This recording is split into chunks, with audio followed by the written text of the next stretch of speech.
One of our favorite things to do is ask our followers to name the stitch we are doing. Can you guess? Now, what if I told you what you have always called this is different from what others do, whether right or wrong? Now I'm going to ask everyone to put their humble hats on, because when following a pattern, you need to know that people learn different names. And there's also so many variations within each specific stitch.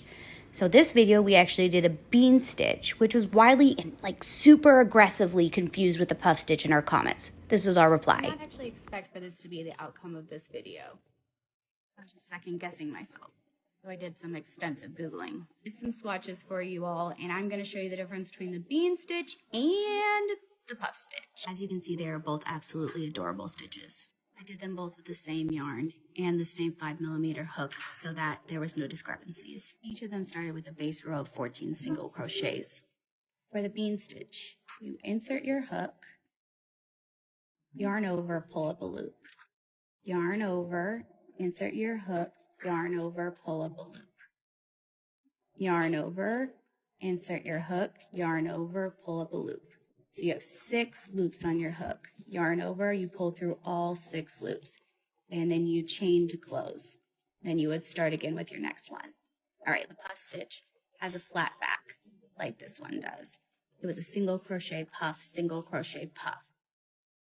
Where this is single crochet, bean, bean, bean, bean, bean, bean, bean, bean, bean. It's a much flatter stitch.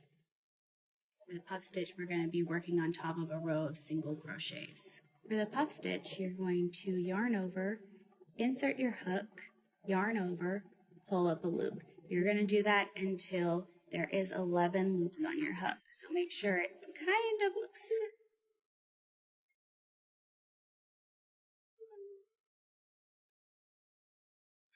One more.